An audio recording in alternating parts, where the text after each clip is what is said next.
Well, obviously it's it's a very important stage of our development. It's historic for Georgian rugby because we've never been to the islands before, so this is our first venture.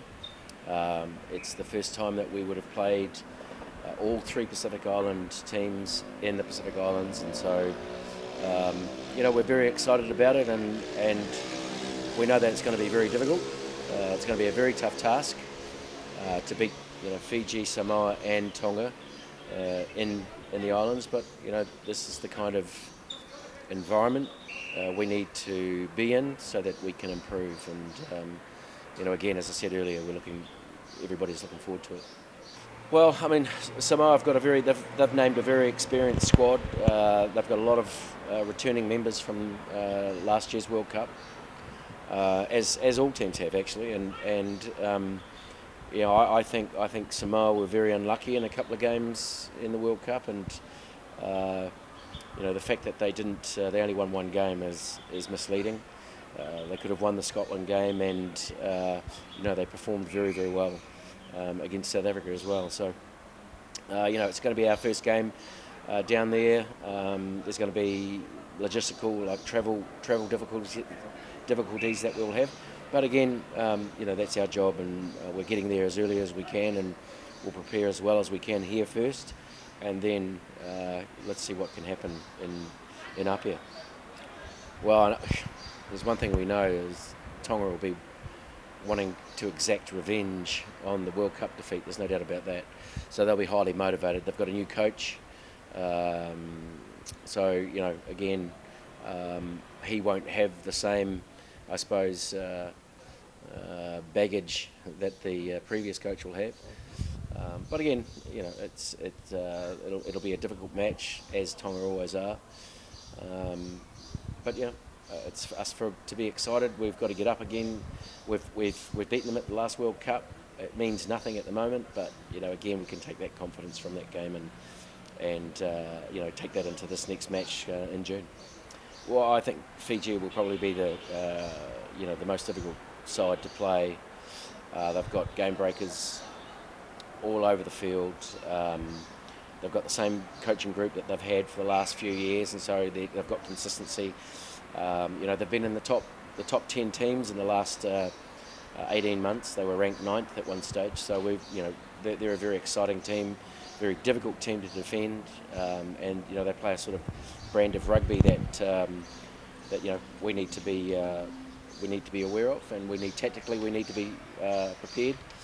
And again, it'll be a big game for us in the last game of the tour, and I'm pretty sure everybody will be excited about that.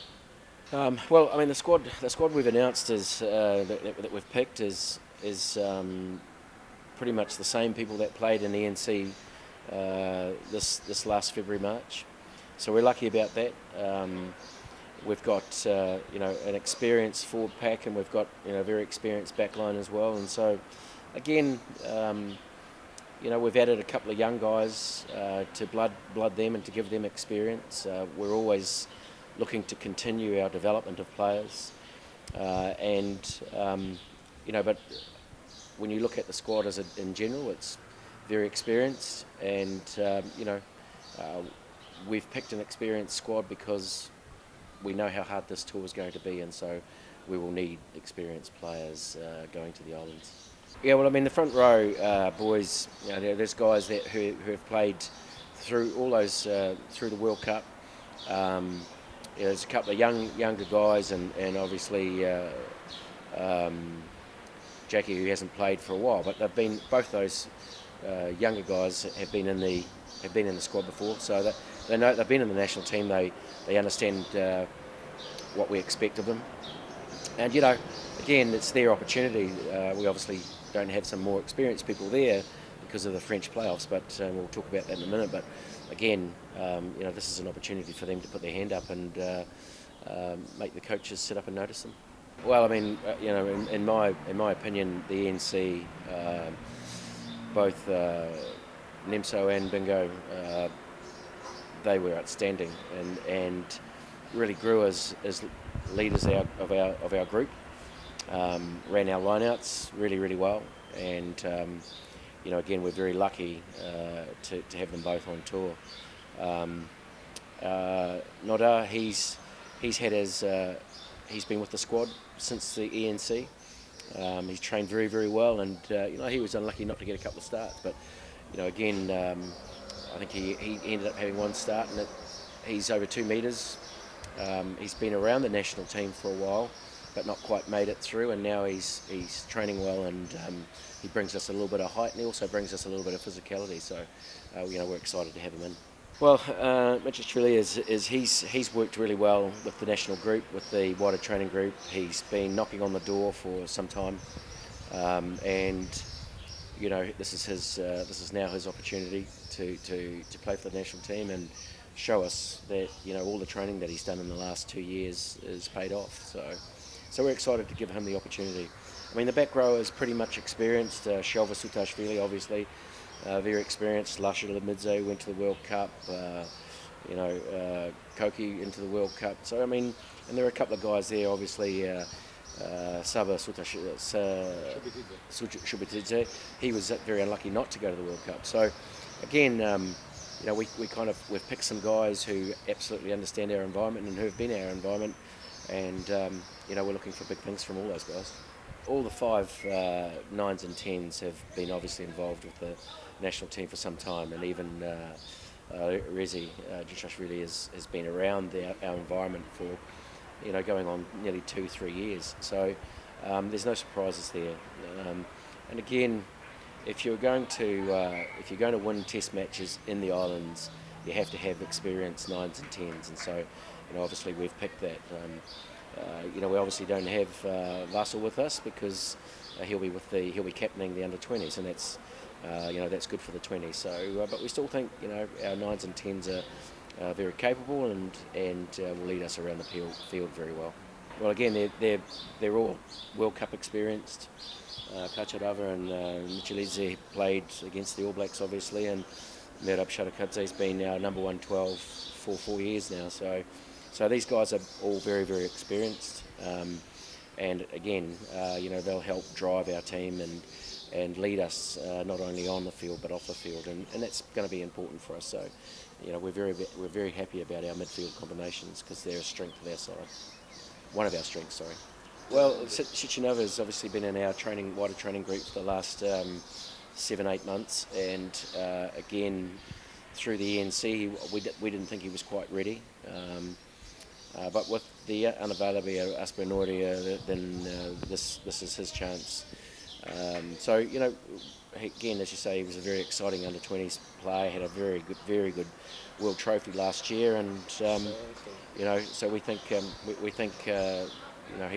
he's ready to take the next step to the national team, and so we're excited about that because again, we're always looking to develop, as I said earlier, younger players, and we kind of think that.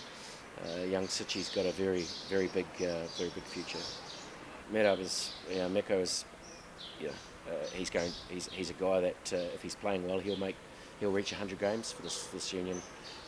He's not too far away, and again, this is another test for him. I don't think he's in all of his 90-odd games. He's never been down to the Pacific Islands and played all 3 of these teams, and so again, this is something new for him.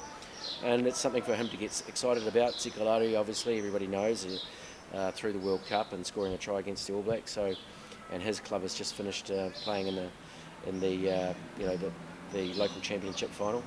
So again, we expect a lot of these guys. They're obviously goal kickers of ours, and very experienced, all both of them, and again, just adds solidity to our squad and gives us experience at the back of our team, and again, we're looking forward to seeing them play in the islands. Well, obviously, top 14 guys because of the French schedule and the French Federation, the LNR scheduling the playoffs for top 14s. Obviously, all of our players who are involved in the teams like Clermont, Toulon, Montpellier, Stade Francais. They won't be available for us within that first week against Samoa, depending on knockout situations and who gets knocked out after the first round of playoffs.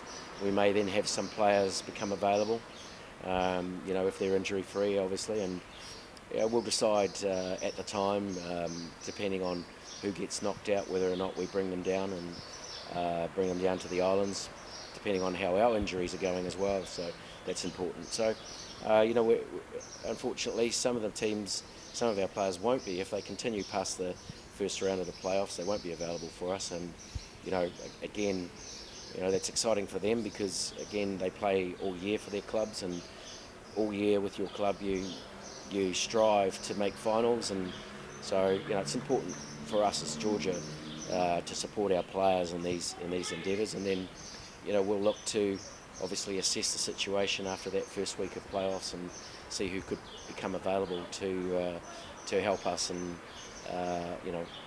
come down and back us up as far as maybe injuries are concerned, or we might need to bring in a couple of people. But as I say, we'll assess that as we go through.